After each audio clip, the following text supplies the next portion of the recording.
puasa orang awam, puasa jasadiah atau puasa syariat, ini cuman dari subuh sampai maghrib selesai. Puasa nyawa sepanjang masa, puasa ruh juga sepanjang masa. Nah, kalau kita udah bisa melakukan 3 tahapan ini, maka insya Allah ruh kita akan menjadi pemimpin dari diri kita.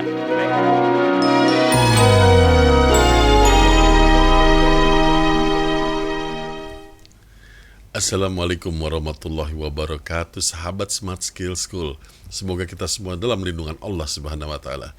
Kali ini kita akan berbicara mengenai ruh, jasad, dan nyawa. Yuk kita sapa Ustadz kita, Adi Warman Azwar Karim.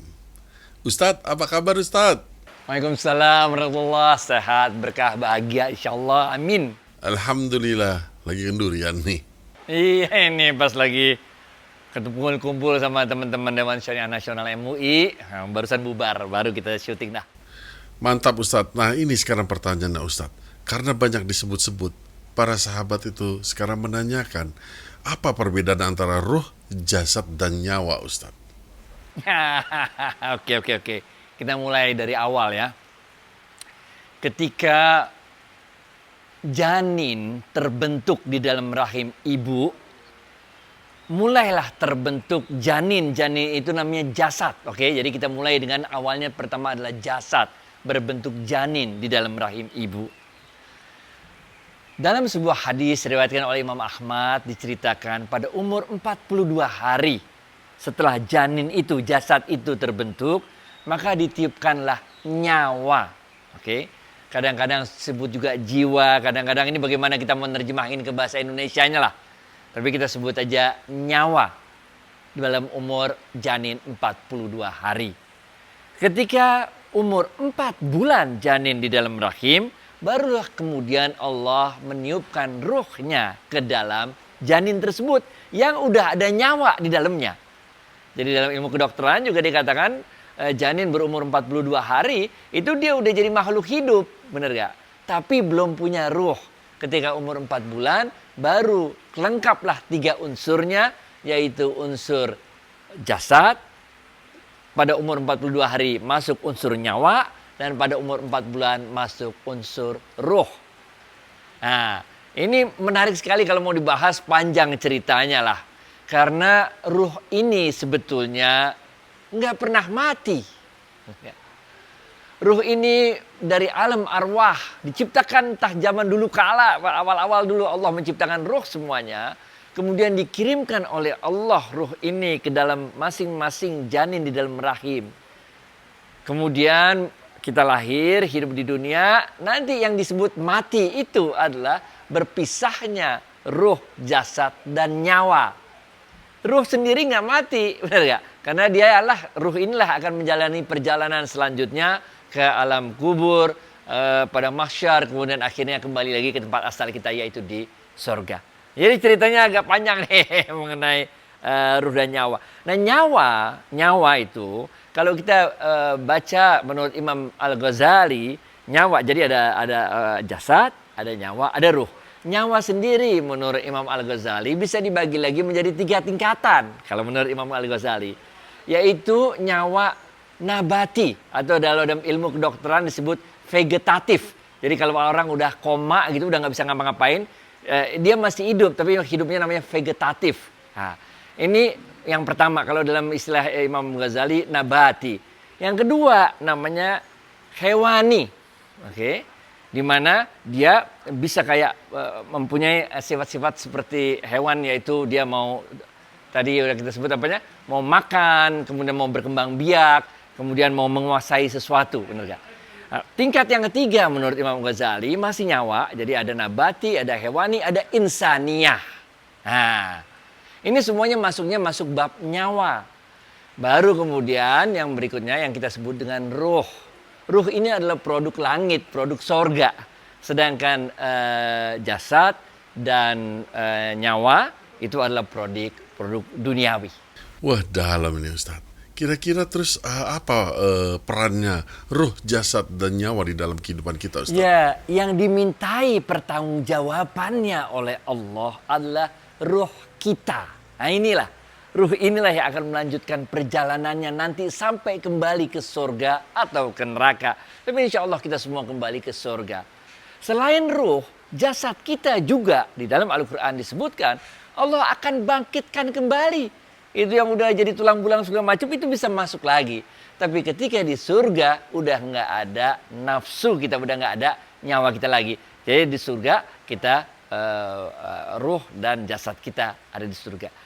Perbedaannya biar lebih jelas lagi, benar gak? Batu misalnya, ini adalah benda mati. Tapi tumbuhan, hewan, ini namanya makhluk hidup. Kalau batu ini dia punya jasad, tapi nggak punya nyawa, nggak punya ruh. Sedangkan kalau tumbuhan, hewan, dia punya jasad dan punya nyawa, dia nggak punya ruh. Itu sebabnya pertanggungjawabannya. Hewan kalau ada yang satu diterkam atau diseruduk pakai tanduk, yang satunya kena seruduk, itu pertanggungjawabannya di akhirat adalah yang punya tanduknya dipindahin ke yang diseruduk balas saja udah begitu, selesai. Itu pertanggungjawaban nyawa kayak gitu aja, benar gak? Kalau kita lain, kalau manusia itu kita punya tiga, punya jasad, punya nyawa, punya ruh. Yang dimintai pertanggungjawabannya adalah ruh. Jin punya nyawa, punya ruh. Jadi jin sama kayak kita juga bisa mati. Yaitu ketika berpisahnya nyawa dan ruhnya si jin itu. Nah, ruh itu di dalam tubuh kita, ketika kita tidur, ruh itu keluar dari jasad dan nyawa kita. Itu sebabnya sebelum tidur kita diajarkan untuk baca doa dulu. Bismika Allahumma ahya wa bismika amut. Supaya apa? Supaya jasad dan nyawa yang lagi ditinggalkan oleh ruh ini enggak diokupansi oleh pihak-pihak lain, ngerti gak? Kalau kita punya anak kecil, itu ada hadisnya Rasulullah SAW mengajarkan untuk membacakan surat-surat Al-Quran, Al-Fatihah, Qul a'udzu huwallahu ahad, Qul a'udzu birabbil falaq, Qul a'udzu birabbin nas. Kita tiup ke tangan kita, terus kita usapkan ke anak kita yang waktu itu belum bisa baca Bismillahirrahmanirrahim wa bismika amut. Kenapa? Untuk memproteksi jasad dan nyawanya, karena pada saat tidur ruhnya itu keluar dari jasad dan nyawa. Itu sebabnya pada saat kita tidur kita tidak dimintai pertanggungjawaban. Nah, benar gak? Iya. Oke, dan di dalam episode yang lalu Ustadz juga sering mengatakan bahwa sebaiknya ruh yang mengontrol nyawa, bukan sebaliknya, sehingga bisa selamat dunia dan akhirat. Itu gimana Ustadz? Nah, di episode yang waktu kita main bowling tuh, pas lagi latihan bowling kan kita terangin. Tiga-tiganya ini adalah karunia dari Allah dan harus kita jaga dengan baik. Fisik kita harus jaga, jasad kita harus kita jaga dengan baik. Segala macam waktu itu kita bahas juga kan, minum vitamin, tidur yang cukup dan sebagainya. Nah, nyawa juga kita harus rawat dengan baik. Kalau ada latihan pernapasan, kalau dulu ikut merpati putih atau namanya ki atau ci, itu adalah untuk melatih nyawa kita. Sedangkan ruh kita latihannya adalah salah satunya melalui puasa. Nah, puasa inilah kita latih agar ruh kita dapat menjadi pemimpin dalam diri kita. Menurut Imam Ghazali ada 3 tingkatan puasa. Yang pertama adalah puasanya orang awam. Puasanya orang awam ini sering juga disebut puasa jasadiyah atau disebut juga puasa syariat. Karena dalam puasa tingkat pertama ini, yaitu puasa orang awam atau puasa jasadiyah atau puasa syariat tadi, yang kita tahan adalah nggak makan, nggak minum, nggak hubungan suami istri. Semuanya jasadiyah sifatnya, benar nggak? Ada tingkatan yang kedua yang Imam Ghazali sebut sebagai puasa orang khawas, benar ya? Orang khusus, dia udah naik dikit tingkatannya.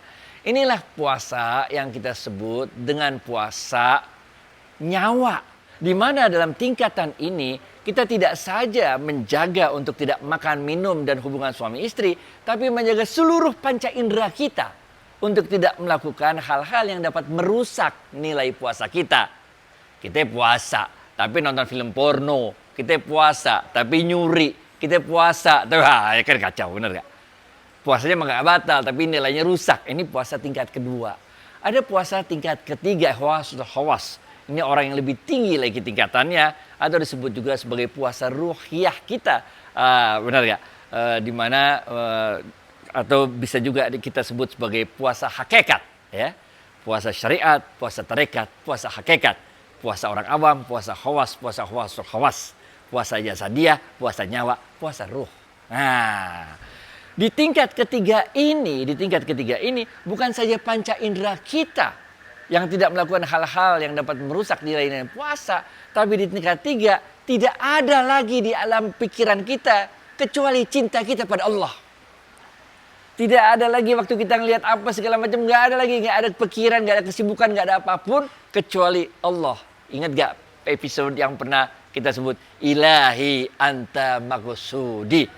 Bahwa kita kerja, bahwa kita melakukan aktivitas duniawi, semuanya ilahi anta maksudi. Kita balik lagi puasa orang awam, puasa jasadiah atau puasa syariat. Ini cuman dari subuh sampai maghrib selesai. Puasa nyawa sepanjang masa, puasa ruh juga sepanjang masa. Nah, kalau kita udah bisa melakukan 3 tahapan ini, maka insya Allah ruh kita akan menjadi pemimpin dari diri kita. Baik tuh ya, Fit. Ya oke, paham Ustadz. Dan mungkin nggak di level kami yang beginner ini, mungkin ada contoh yang lebih mudah untuk bagaimana supaya ruh yang mengontrol Ustadz. Ya, Jalaluddin Rumi mengatakan, control your ego unless your ego will control you. Jalaluddin Rumi mengatakan, kendalikanlah nyawamu, atau dalam bahasa Indonesia yang lebih terkenal, kendalikanlah nafsumu. Dan apabila engkau tidak dapat mengendalikan nafsumu, maka nafsumulah yang akan mengendalikan dirimu. Nah, jadi caranya kita bagaimana supaya ruh ini bisa menjadi pemimpin dalam diri kita, mengontrol nafsu kita atau mengontrol nyawa kita itu adalah dengan selalu melakukan latihan. Latihan itu kita telah sampaikan, salah satunya adalah dengan melakukan puasa. Dan puasa ini ada tingkatan-tingkatan yang kita udah sebutkan tadi. Dan yang paling penting adalah dalam kita membuat ruh kita bisa mengontrol nyawa kita adalah kepasrahan kita, ketundukan kita, kesadaran kita bahwa di dalam diri kita ini ada ruhnya Allah. Kita bisa ketemu itu binatang buas apa segala macam itu, kalau ngelihat manusia dia tuh enggan tuh, segen tuh. Kalau kita nggak gangguin aja tuh binatang buas, dia pergi, bener gak? Kenapa? Karena di dalam diri kita ini ada ruh yang berasal dari ruhnya Allah. Ada aura, ada frekuensi, ada cahaya yang menyebabkan binatang-binatang itu tunduk, takluk pada manusia. Nah, itu bisa terjadi apabila kita dapat mengontrol, menundukkan nafsu kita tadi. Nafsu ini simple, bos. Dia cuma sensasi doang. Ente mau buka puasa, kayak tadi kita buka puasa kan, sebelumnya waduh banyak banget yang mau dimakan, mau ini mau itu. Tapi begitu kita udah minum kolak, kita makan nasi sedikit, selesai. Nafsu itu gampang sekali dipenuhinya, benar gak? Oleh karena itu jangan sampai nafsu ini yang mengontrol diri kita. Ya, kenapa bisa mengontrol? Karena kita turutin maunya dia. Jangan kita turutin maunya nafsu. Kalau kita turutin maunya nafsu, maka kita repot. Ini ada kaitannya dikit nih, boleh gak menyimpang dikit ya? Ini ada kaitan dengan episode lalu tentang jimat. Nah, ngerti gak? Ketika ruh telah demikian rendahnya, telah demikian lemahnya dalam diri seseorang, sehingga dirinya itu dikuasai oleh nyawanya. Apalagi kalau nyawanya itu dimasukin dengan benda-benda gaib yang kita sampaikan waktu itu, benar gak? Sehingga ruhnya itu menjadi sangat ketakutan, sangat lemahnya.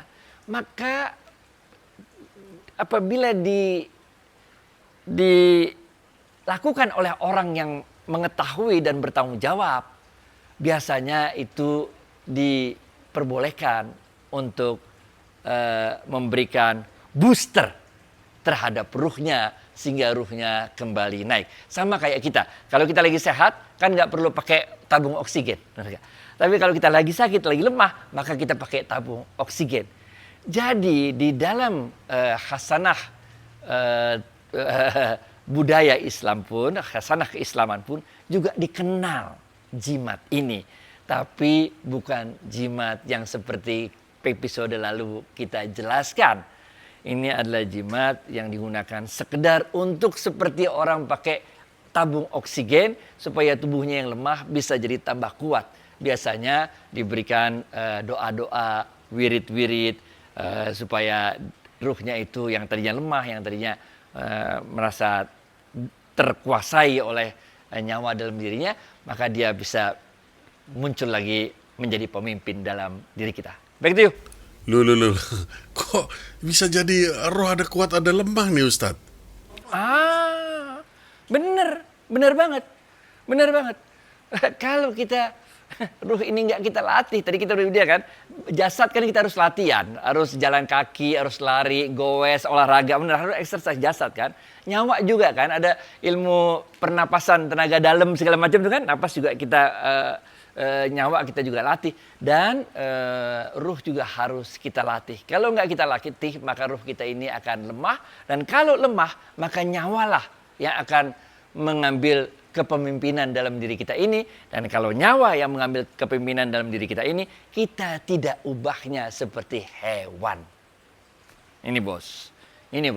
Oke Ustadz, jadi kalau ruh kita kuat, kita mampu mengontrol nyawa. Tapi kalau ruh kita lemah, wah ini yang bahaya ya Ustadz ya.